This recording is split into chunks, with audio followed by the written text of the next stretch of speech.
sent, but I'm probably already live for you. All right, just gonna waste some time here. I think we're live. Yeah, we are. We're here. We're doing the dang thing. Hi, everybody. What's going on? So today we're going to follow up with some discussion that we had yesterday after yesterday's live on journaling, and that is going to be about goal setting. So goal setting, super important piece of the puzzle when we are beginning a fitness plan, but it can also be a super important part of the puzzle when we're trying to get anything done, right? We set goals when we don't even think about it, right? We say, I want to do this, I'm going to do that. At least those of us who are ambitious do that. You probably do that. If you're listening to this stream, you're probably among those ambitious folk who set goals for themselves, even if it's just in your mind, right? So we are going to talk about why most goals fail.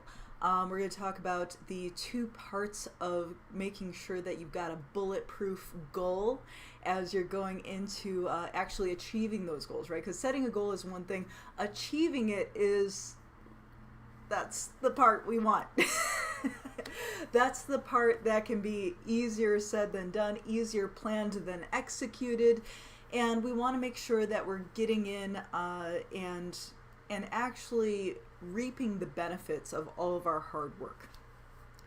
Now, before I get into goal setting, and before you start saying, oh man, well, I am not a organized person, I can't stick to a plan, I'm already giving up, like this is not the live stream for me. Before you go there, understand that I am also not really good at sticking to a plan at all. Yet somehow I've managed to execute on plans over and over again throughout my life. I've always been a bit of what Gretchen Rubin would call in her book the 4 Tendencies a Rebel type personality. And that can have a huge detrimental impact on trying to get things done. I'll go ahead and start it on something, and then it's no sooner that I make up my mind that I'm going to do it, then I just stop doing it. I give up before I begin.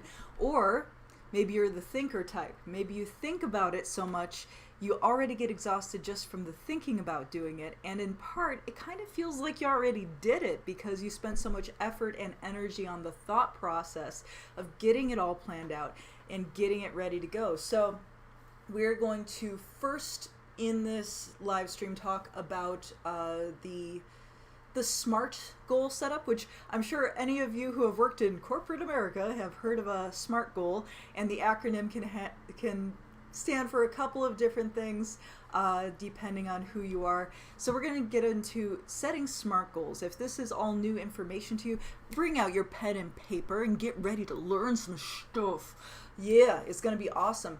But SMART goals are worth a review. Understanding that SMART goals are only a part of how we actually get the goal achieved, right? SMART goals are about setting the goal. Achieving the goal is a different thing, and it has to do with some very cool mindset tricks that we'll talk about soon.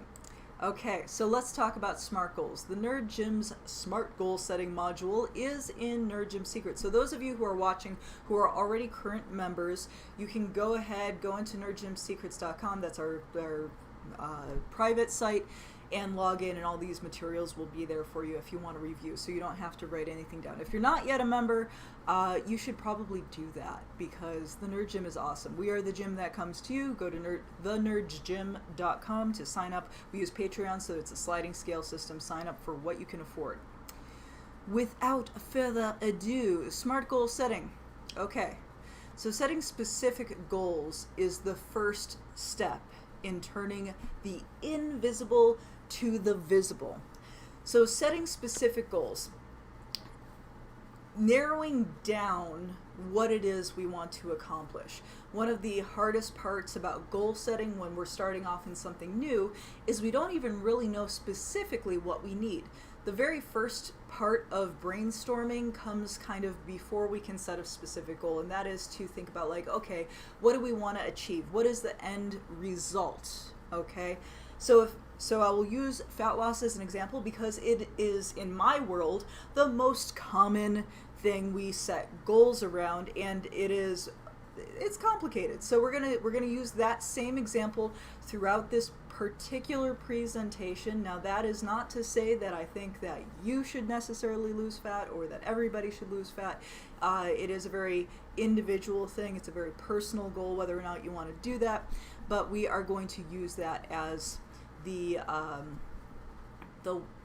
example. That's right, the example. We're going to use this as the example. Okay, so setting specific goals is the first step. Now, if I don't know how fat loss happens, I might set a goal like, I'm just going to start working out, or I'm just going to eat less, or I'm going to eat healthy. But I might not know what that means specifically yet, right? We have some clues, we have some ideas. What specifically is my goal? So I could say, all right, well, I think I need to eat less calories or burn more calories. That's usually where people begin. Sometimes they begin by looking for that one weird trick. Now, the one weird trick can be a specific goal. Your outcome won't be good. Like if you do the cabbage diet or the tea fasts or I don't know, whatever the hell. So you can be specific, and that does not ensure success, right? But we also don't want to get stuck at this point, which a lot of people do. If you're a big thinker, you might get stuck at this point researching, trying to figure out which thing actually has the best outcome. And this is a double-edged sword. I am a proponent of shoot first, aim second. So in other words, if you say, even if you make what I would consider as a nutritionist, one of the worst decisions you can make for yourself on your fitness journey. Let's take a worst case scenario, lest I become too preachy. We'll use myself as an example. How about that? How about I get into how I started, all right? One of the very first things I did when I thought, I need to lose weight, I need to get the weight off, how was I going to do this? So I said, okay, juice fast. That the word fast is right in it, right?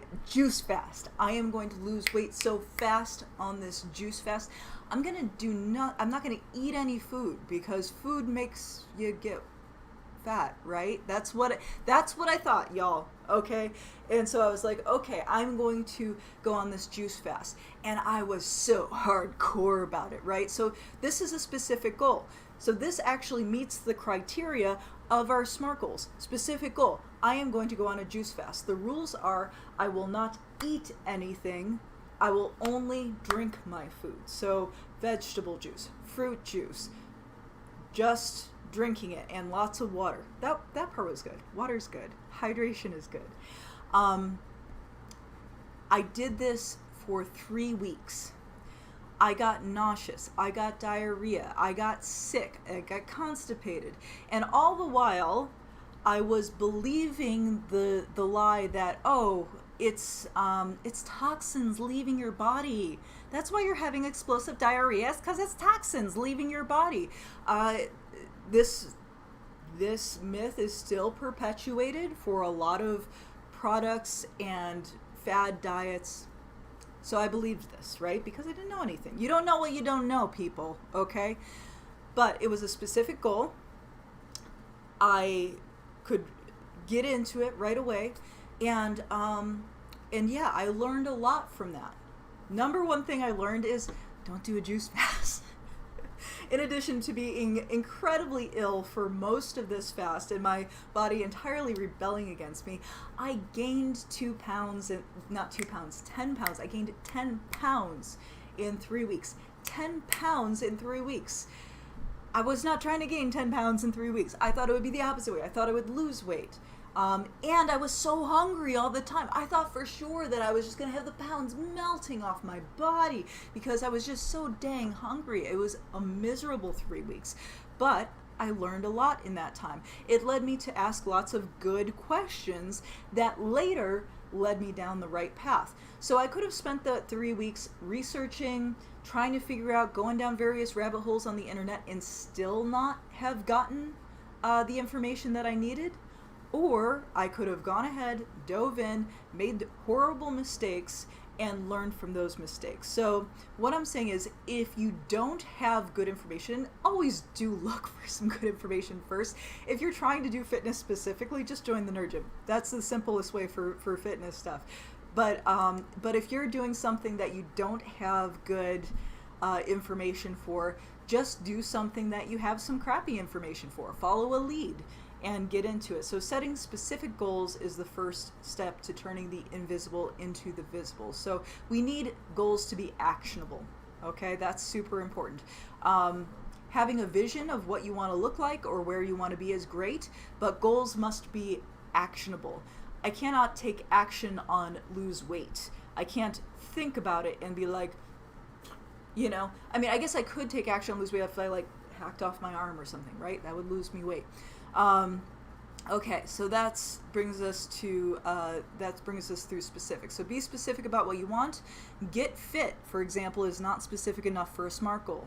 Do you want to lose body fat, increase strength, have better cardio?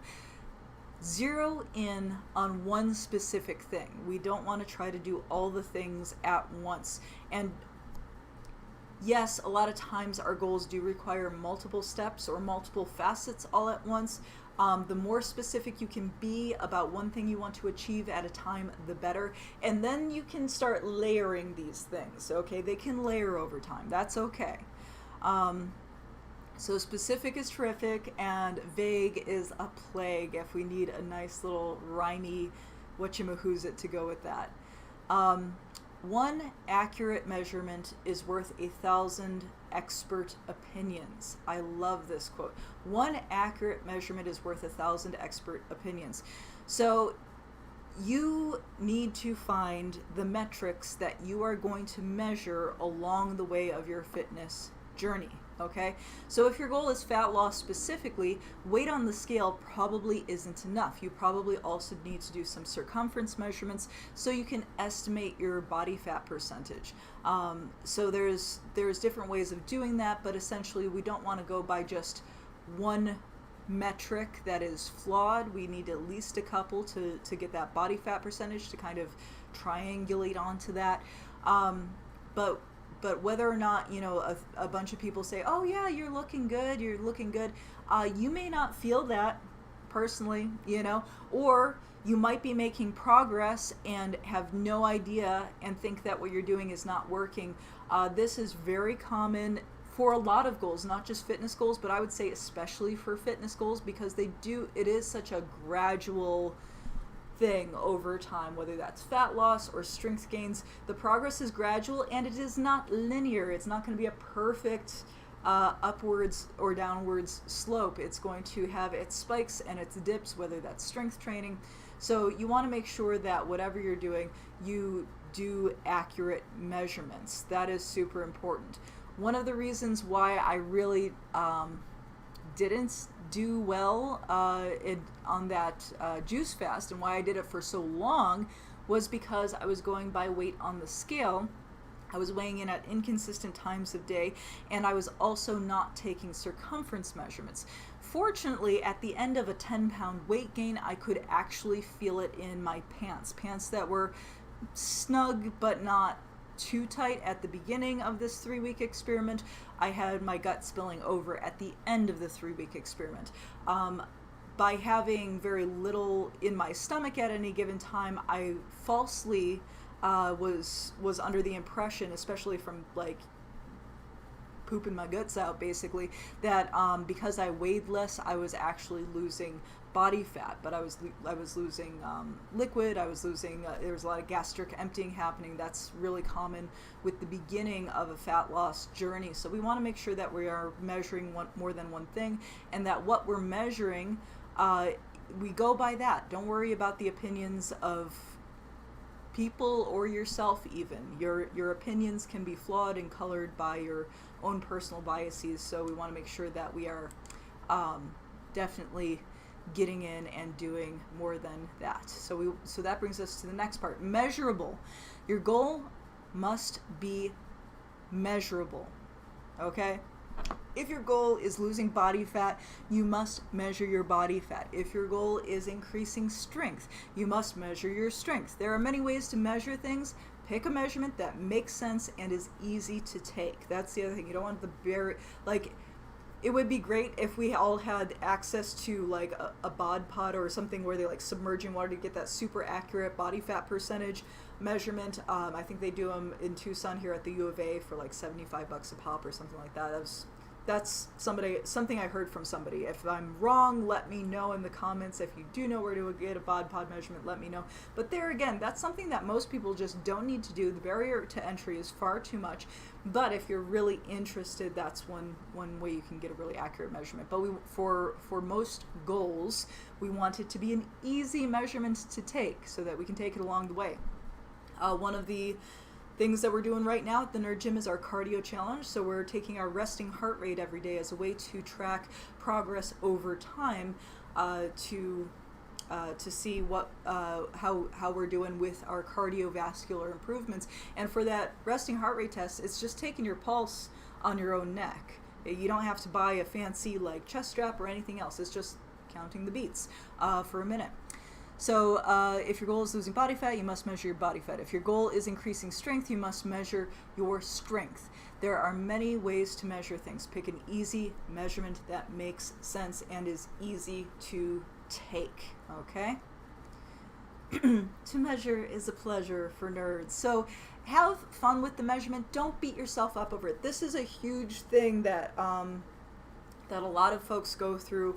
A lot of folks have scale trauma, where they have gone through a period of time in their life where they themselves either attached self-worth to the value on the scale and or others attached it there for them. And that's really unfortunate when that happens. But we do need to find a way to some degree, divest our personal worth from the things that we are tracking. And I know this is easier said than done. And we get into this more when we talk about motivation and metrics in that module, because if you attach your worth to the metrics, you are going to have a rough emotional ride for any goal achievement. Any goal achievement, doesn't matter what it is. We want the measurements so that we can see if what we're doing is working. Okay? If what we're doing is not working, you are not a bad person. Okay? We just take that information as a way to shift direction and do something else. Okay? As a way to A/B experiment, to tweak things along the way. These measurements should not be a value judgment on your self-worth as a person. This is super important. We want to make sure that we are, when you're looking at the measurements, try to look at them in a way that's like very sort of detached, third party. Oh, well, isn't that interesting, right? Isn't that interesting?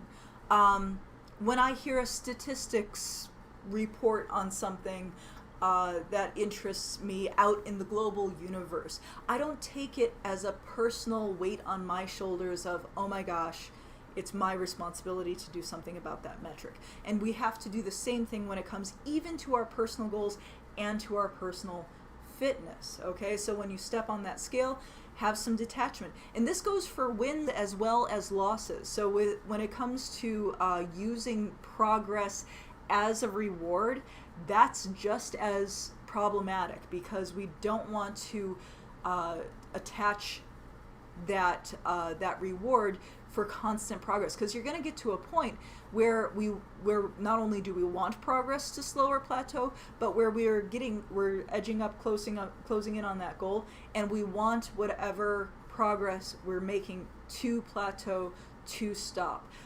We don't want to get so attached to the number. That's the only thing we see. I have seen women push themselves down into weight categories that were unhealthy just by virtue of getting fixated on that number. On the other end of the spectrum, I've seen people, and I shouldn't say just women, but in my experience, the women specifically who I've worked with were women. But in my experience, there's been a variety of folks, and it's a very broad spectrum of people who will attach their self-worth to the number on the scale, and also to their ability to do certain things like push-ups or sit-ups, so don't get down on yourself about that. That's super important. We want to make sure that we are not attaching our self-worth to the things we're doing as we're doing them. And I fall victim to this still, like, all the time. So it is human nature, I get it, but we want to the best of our ability, at least remember to remain objective, okay? We're not perfect. We're going to make progress over time. That's the whole point of taking these measurements. So have fun with the measurements. The greatest journey begins with a single attainable step. Setting micro goals once you have the framework of your full goal is super important. We want to be able to set micro goals, and it should be attainable. So attainable is the A in SMART goals. Can it be done? If you do not believe your goal can be accomplished, it will not be. Belief has a huge part to do with it. And it might, and here's the bummer, guys, it might still not, but that's okay. You have to at least believe it is possible for you. Believe it is possible for you, then we'll see what avenue we end up taking to get there, okay? So if you believe it can be accomplished, it has a better chance of success. If you believe it will not be accomplished, then it definitely will not be. Determine whether a goal can be accomplished by consulting professionals, looking for examples and or evidence that it can be done. Then believe that it is attainable for you. So looking for evidence that it can be done. This is why representation is important. This is why it's very difficult for people to break out of molds that they see out in the universe, and why there is a large barrier to entry, especially with fitness stuff a lot of the time, because there's this big gap between the stuff that gets taken pictures of for social media and stock photography and all these things. There's this gap between that and what most people actually want out of their fitness, okay? So I work with most people. I don't work with the super highly motivated elites for whom this is their full-time profession, for whom this is their full-time obsession, their hobby, right? And I totally respect those individuals for whom fitness is their whole world. And to a lot of degrees, I am one of those individuals. But the people who I work with are people who they want to be fit, they want to be healthy, so that they can do other things with that, not just more fitness, right? So we want to make sure that as we are setting our goals, that we're looking for attainable examples. So the reason I went off on that tangent, if you're looking at things like magazines and photos online, there is going to be a disparity. There is going to be a gap between that photoshopped, touched up image of a person for whom fitness is their whole job, their whole career, and you. And that's okay. Bodies are weird and beautiful and amazing, and I highly recommend that as a part of your fitness journey, whether that is strength gains or body composition changes, fat loss, fat gain, whatever it is, that you do take pictures of yourself along the way. And again, this is not supposed to be a shaming thing. Wherever you are right now, you're gorgeous, okay? Just deal with it, Okay? Be accepting as much as you can. I know, again, easier said than done. And as your body changes, it might change in unexpected ways. Maybe some you'll like, maybe some you won't like. But expect weird shit to happen along the way and take photos along the way so that you can appreciate your progress journey, not compare it to something that is already out in the world. That is super important because you're gonna look different at every stage, and they're all gonna have pros and cons. Okay, as somebody who's lost a lot of weight, gained some back up, lost some back, fluctuated a little bit, I will tell you, I still have my own personal issues with being thin or a little thicker, right? I don't do huge weight fluctuations anymore like I used to before I knew what the heck I was doing. But a 20-pound fluctuation feels different in my body in so many different ways, right? 20 pounds lighter might feel more functional, I can do more things, but I don't necessarily like the way it looks. You know, I'm a 42-year-old woman who's had 2 kids. I've got saggy skin. There are, I lose from the top down, so I tend to get very thick-hipped before my face fills out. If I get really skinny, my face goes, and I'm not really a big fan of that either. So but that's okay. Every step of the journey has its advantages and disadvantages, and you do want to document that so that you can find your sweet spot, basically. Right? So that you know what the trade-offs are and what the advantages are. Having a body should be fun, okay? Look at it as not a problem, but a puzzle. Puzzles are fun, problems are not, okay? So keep all that in mind as you're deciding whether something is attainable. Look at people who are as close to you as you can.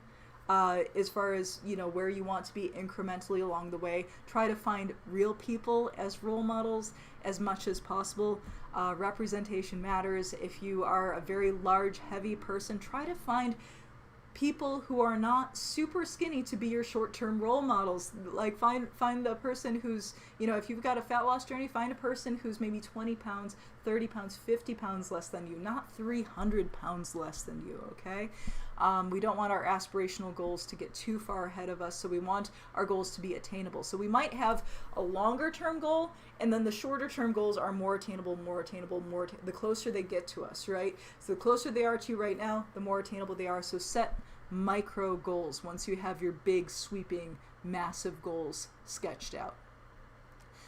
Attainable is sustainable. So that which is attainable can become sustainable. So if we get in the habit of setting and attaining small goals that add up gradually over time to our big goals, as we are making progress and we're getting closer to that big goal, it will be a habitual process, right? We will be in the habit of achieving small goals. We will see that we're on the right track. We will continue to make progress, and that way, if we don't make progress, it's not a huge step. It's not like falling off a cliff. It's just like, oh, I just need to step my goal a little bit this way or a little bit that way as we get going. It is in the moments of decision that your destiny is shaped. Decide what is truly relevant. Relevant is what we're going to have for R. All right, so this is some SMART goals, acronyms. They put R as a different thing. Realistic, right? I feel like realistic and attainable are the same thing, so I like relevant because we want your goal to be deeply relevant to you. Does the achievement of this goal move you towards becoming the person you want to be? The work of the goal achievement is hard work. You will need to accomplish that work. To accomplish that work, you will need to have a relevant goal. So, in other words, if you don't dive deeply into the reasons why you want the thing you want, it's not going to happen. If you've ever had a consultation with a personal trainer, and I am absolutely guilty of doing this to people, but it's almost a necessary part of the process, we will ask, why do you want to lose 5 pounds? But why? but why? We're like toddlers. Why do you want to lose it? Why? Why? And the reason why we ask so many whys, and often, unfortunately, it brings people to tears and they feel really bad. Don't feel bad. If you ever cry thinking about your goals, that's a good sign. That means you're getting to the real root of the reason of why it is important to you, okay? Think of why it is truly important to you. Is it important to you because someone in your family died of diabetes? Is it important to you because you want to be able to play with your kids better? Because you want to create a better future for them and lead by example? There's always going to be a deeper reason. And sometimes the deeper reason is vanity. Your vanity is valid. That's fine. Don't ever be shy about wanting that for yourself, right? If you feel like the physical outside of your body does not match the person who you are and you want to start closing that gap, don't feel bad about it.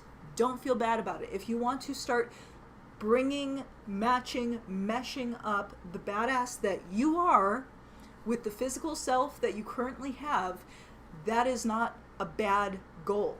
There is nothing wrong with your vanity. Your vanity is valid. So vanity can be a part of the reason for your goal. It can be the part of the reason why your goal is relevant. There might be multiple reasons, right?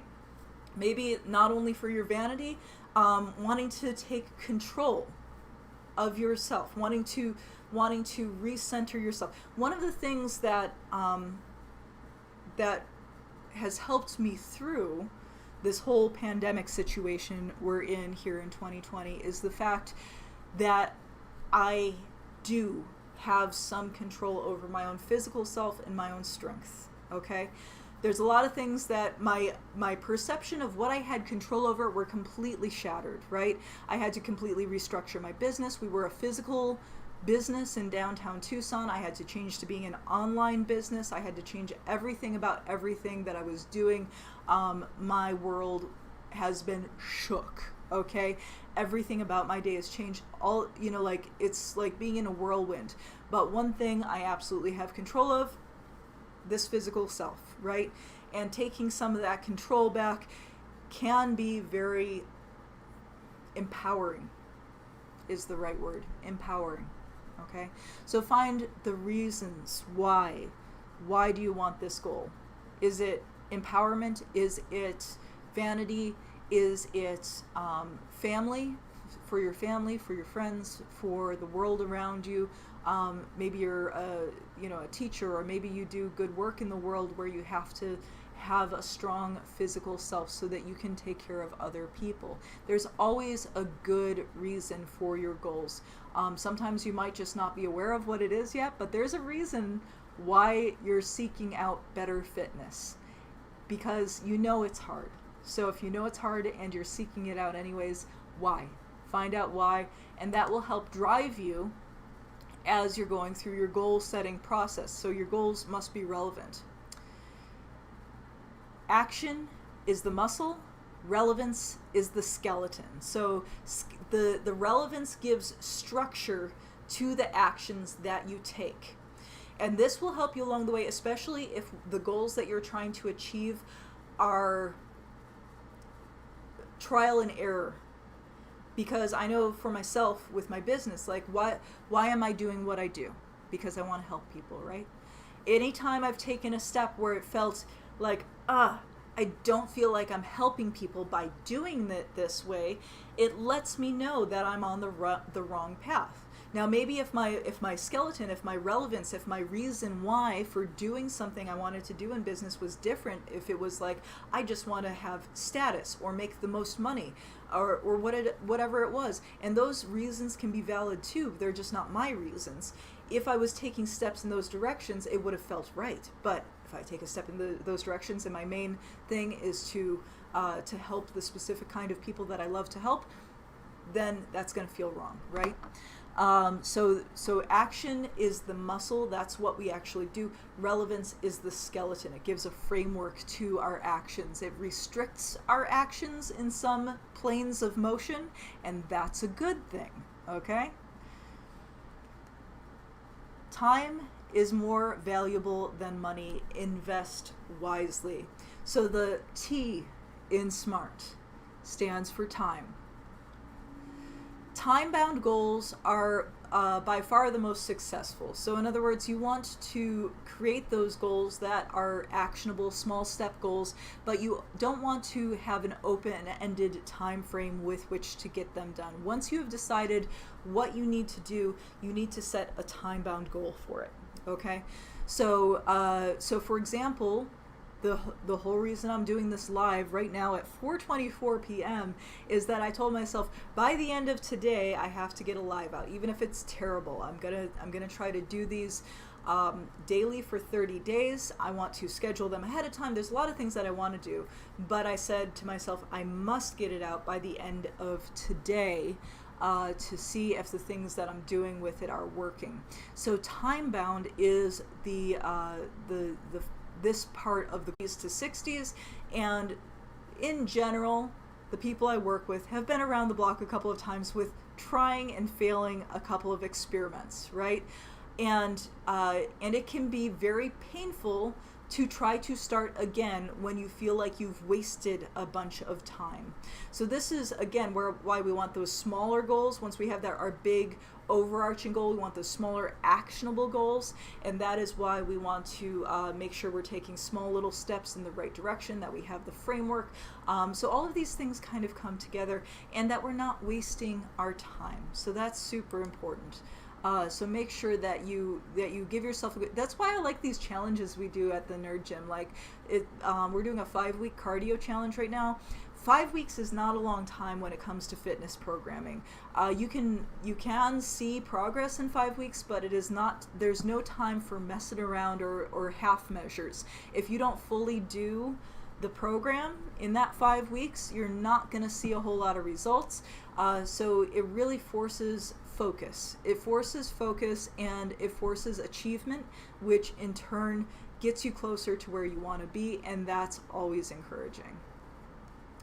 Time is limited. Invest wisely. Life is a gift. It offers the privilege, opportunity, and responsibility to give something back by becoming more. So remember that as you're going through one of the big obstacles that a lot of the people I work with face is that they feel as if they are being selfish by spending the time on themselves. If you are going to take care of anybody else in this world, if you are going to accomplish anything big in this world, you must take care of yourself. You must take care of your body. Think about it like owning I was going to say owning a car. The car analogy has been beaten to death by fitness professionals. We're going to go with a living creature. Owning a horse. Let's say it's back in the day and you had a horse and you wanted this horse to be the fastest, most efficient horse he could possibly be, because you use this horse for commuting, and maybe you have to commute really fast for your job. The faster you commute, the better. You want this horse to be able to do the job. You are going to spend time grooming this horse, making sure this horse has the right kind of food. You're never going to get mad at the horse for drinking water or eating food or exercising, because that's what the horse is supposed to do to be able to do his job. Even if that job was not physical, if it's mental work. Remember, physical fitness and mental fitness, people think of it as two separate things. It's not. Those two are interconnected. Physical fitness improves your mood, it improves your cognitive ability. So whatever you're trying to achieve, it will help. Physical fitness helps with all of those things. So yes, specific, measurable, attainable, relevant, time-bound. These are the goals, okay? So these are the goals that we are, or these are the framework for our goals: specific, measurable, attainable, relevant, and time-bound. SMART goals. So my take on SMART goals, like I said, there's a lot of pop psychology mixed up in there, but here's again the thing that might surprise a lot of people about goals. Now, it's two key points I want you to take away from this. Number one, set small goals. Okay, make sure they're SMART. You want to have that big picture, that big dream. You want to dream big. Think of exactly what you want for yourself, and then we want to bring it back to reality in measurable chunks and figure out specifically what we need to do to get to each level here. We want to make sure that we don't lose sight of what is driving us so that we can course correct, make micro course corrections along the way so that it feels right for us. Make absolutely sure that you are loving yourself every step of the journey and not attaching self-worth to the outcomes. There is nothing more detrimental to achieving goals than attaching self-worth to the outcomes of each step that you take towards those goals. That is super important. That is the big takeaway for today. You do want to set them. You do want to measure them. You do want to track progress along the way. Do not attach your self-worth to the outcomes. You are worthy no matter what. We track progress and we track outcomes to see if we're going the right direction, okay? You're not a bad person if you get lost. You just have to be able to have the information to be able to course correct.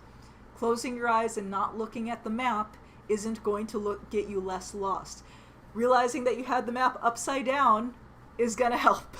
So make sure that you have your eyes open, that you are looking at what's going on around you, and that you love yourself every step of the way. All right.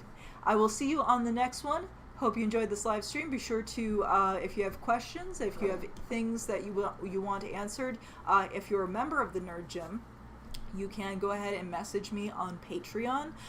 If you're not yet a member of the Nerd Gym, go to www.thenerdgym.com and you can sign up at any membership level on our Patreon. We use Patreon as a way to provide a sliding scale for our services, so you can sign up at the membership level that works for you, and you can ask me questions at any membership level, and I will answer them here on the live stream or on the podcast, or I will message you directly. Okay.